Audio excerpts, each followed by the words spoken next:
I think hands-off is mainly the term we use to say, I've never played football. I have no idea who's really in the team. But they needed someone. I work with one of the guys on the team, and I said, oh, since you play a lot, why don't we make a 5-side dashboard? So thank you, I was going to ask. I'm not really a Mac user, I'm PC, so not PC, I am also PC. That goes without saying. Is this what you're hoping for? That's what I was hoping for. I'm really hoping that Emma's just going to open Tableau, because otherwise my presentation is a bit dull. So the context of what I'm going to be talking about is I've catchily, hopefully, named it, Top Tip Tips, which is essentially, I went to the Tableau conference this year and got totally inspired by the use of tooltips, which to some may be really boring, but I think it's a little bit underrated, and I mean, I really love them, and I've basically been just kind of taking tooltips for granted in terms of when to use them. I've just been using them willy-nilly. I've not really changed anything with them. They're just there. I leave them as they are. So I'm just going to do a quick summary of my top tips, one of which is not even about tooltips, but it's behind that. One thing I've learned is they're not compulsory.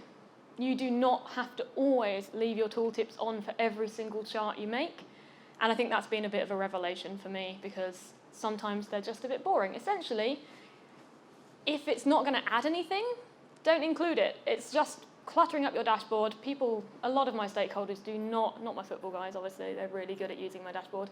A lot of my other stakeholders at work don't really interact even on Tableau. They just go, well, I want it on PDF, a bit like Caroline was saying, like, I want it in PDF, so I want it in PDF, so all my tooltips are pretty useless. But I keep going, well, you can go and look, here's the interactive version, go and play around. So, and then I want to make sure that if they do play around, it becomes useful. Be flexible. So the one nice thing about tooltips is that you can make them really interactive, not just change the font and stuff like that. You can add in new calculations specifically just for your tooltips that make your tooltips more reactive, more useful, and to add some extra detail in. One thing I've actually picked up at work, which I think is really useful, is including a definition of your measure. So I use metrics a lot, and a lot of my stakeholders might go, well, I don't really know what that means. So I've included in my tooltip, here's the definition of what I'm giving you, and here's an example. So when they're reading it, hopefully they don't have to come back and ask every time. And my final one, which is not even tooltip related, kind of is using custom shapes. I learned this one at the conference, which is using custom shapes in tables to then, in order, to create a tooltip that tells someone how to use your dashboard. So here's some examples. Here's my dashboard for my 5-a-side team. They're called Dynamo Chicken Kiev because we work in grocery, and apparently that's funny. I have got rid of some of their names so that they can't all be identified.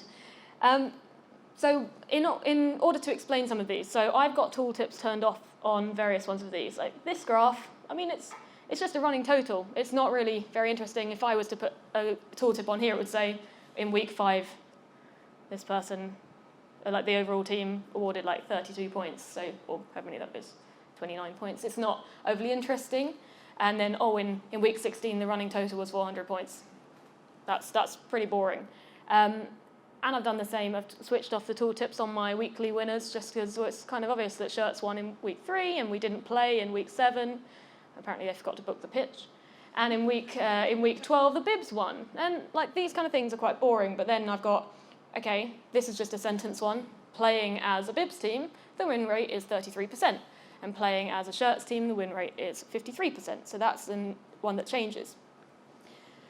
My adding a custom shape. This is a custom shape of just an information image I got off Google, and then saved down on my computer.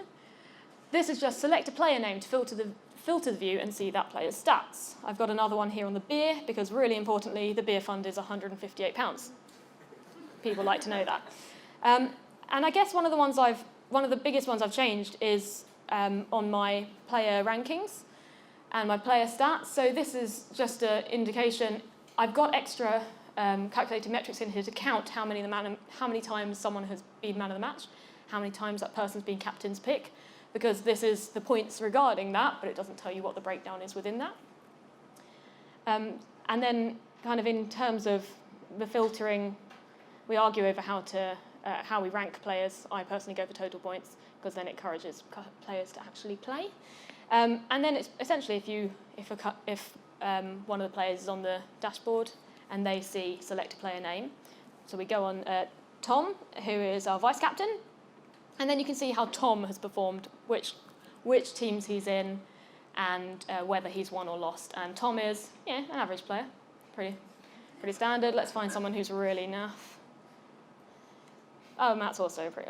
This is Matt on my team, not also a football team, but on my actual team, he's got a pretty average win rate. Sorry. Lewis is a. Yeah, fair, okay. Lewis is not so great either, but he's only new.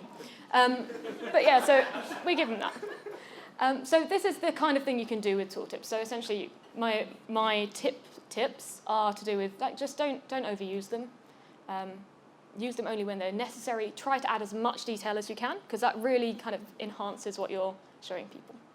And then obviously, where possible, always include how much money you have to spend on beer or alcohol of choice.